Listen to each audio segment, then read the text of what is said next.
Hello friends, Radhe Radhe. क्या होगा राधे कृष्ण के आज के एपिसोड की स्टोरी में तो शुरू करते हैं। उससे पहले आप लोगों से रिक्वेस्ट रहेगी आप लोग हमारे चैनल को जरूर सब्सक्राइब करें। तो शुरू करते हैं आज के एपिसोड की स्टोरी। आज के एपिसोड की स्टोरी में दिखाया जाता है कि शाम देखता है कि चंद्रमा की कलाएं क्षीण होती चली जा रही हैं और वह कहता है कि मेरे संग चंद्रदेव ने छल किया है, इसलिए मैं चंद्रदेव को छोड़ूंगा नहीं। तब वह चंद्रदेव की पूर्ण भक्ति के संग द्वारिका वासियों के संग जाप करने लगता है, ओम चंद्रदेवाय नमः। इधर से राधा आती है कृष्ण के पास में और कहती है कि कृष्ण, तुमने सच में कहा है कि मेरा कर्म है और मुझे ही करना पड़ेगा। श्री गणेश ने तो चंद्रमा के संग जो किया है वो ठीक किया है, उन्होंने अपना कार्य कर दिया, लेकिन अब कार्य है राधा का। राधा स्वयं अपना कर्म करेगी। कृष्ण, तुमने ठीक कहा था कि मेरा कर्म है, इसलिए मुझे ही करना पड़ेगा। इधर से दिखाया जाता है कि शाम पूर्ण तरीके से चंद्रदेव का जाप करता है द्वारिका वासियों के संग। पीछे से राधा आ जाती हैं और शाम को रोक देती हैं, कहती हैं कि रुक जाओ और बंद करो ये ढोंग। द्वारिका वासियों, ये शाम द्वारिका को नष्ट करने पर तुला हुआ है और आप लोगों को मूर्ख बना रहा है। दूसरी ओर दिखाया जाता है कि बलराम दाऊ को श्यामंतक मणि ढूंढने के लिए जाते हैं। तब जामंती वहाँ पर भूत प्रेतों को भेज देती हैं, जिसके पश्चात वहाँ पर बहुत से भूत प्रेत आते हैं अंधकार में, जिसके पश्चात सभी लोग डर जाते हैं। जिनके चारों के चारों जितने भी लोग होते हैं डर जाते हैं और साथ ही साथ बलराम दाऊ कहते हैं कि अब मुझे पूर्ण तरीके से इनके संग युद्ध करना पड़ेगा। इसके पश्चात बलराम दाऊ अपना पूरा सामर्थ्य दिखाते हैं और स्वयं शेषनाग के रूप में आ जाते हैं। और शेषनाग के रूप में जैसे ही आते हैं कि उनका तेज बहुत ही ज़्यादा बढ़ जाता है। तेज के कारण श्यामंतक मणि बहुत ही ज़्यादा आसानी से उनके ही हाथ में आ जाती है।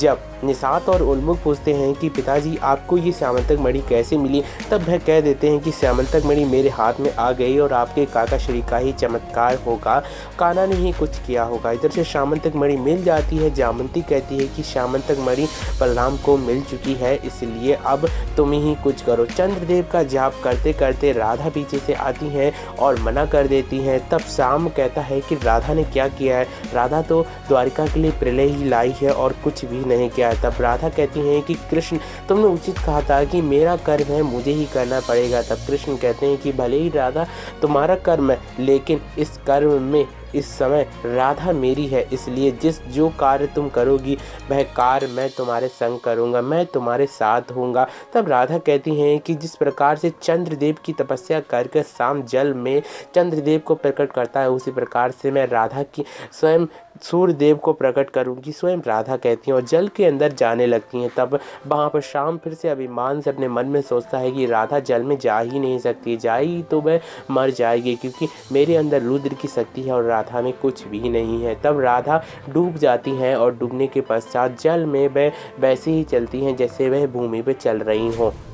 साथ ही साथ बलराम दाऊ को जब यह देखने को दृश्य मिलता है तब वह कान्हा को बहुत ही ज़्यादा चिल्लाते हैं। तब कान्हा कहते हैं कि कुछ भी नहीं होगा, प्रेम की शक्ति में बहुत बड़ी शक्ति होती है और नारी की शक्ति से बढ़कर कोई शक्ति नहीं होती है। अगर नारी की शक्ति में सूर्यदेव प्रकट नहीं हुए तो इस संसार को निर्जीव रहना ही सबसे अच्छा रहेगा। इधर से शाम कहता है कि लक्ष्मणा, तुम इन द्वारिका वासियों को भड़काओ और चंद्रदेव की जाप करने के लिए कहो। मैं राधा को देखकर जल में आता हूँ कि राधा इस समय क्या कर रही है और उसका तब मैं भंग कर दूंगा। चंद्रदेव स्वयं चेतावनी देते हैं कि शाम ऐसा मत करो, लेकिन शाम नहीं मानता है और जल में चला जाता है। जल में जैसे ही जाता है वैसे ही आज का एपिसोड खत्म हो जाता है। फिलहाल कल के एपिसोड यानी कि इसके बीच में कृष्णाबाड़ी में भी कृष्ण पंच महाभूतों के बारे में विशेषकर जल के बारे में बताते हैं और साथ ही साथ कल के एपिसोड में स्वयं श्री गणेश देंगे शाम को श्राप, जिसके कारण श्राप ऐसा होगा कि शाम को चंद्रमा की शीतलता तो मिलेगी लेकिन सूर्य का तेज नहीं मिलेगा और यही श्राप होता है। जामंती जब कृष्ण के पास आएंगी तब कृष्ण कहेंगी कि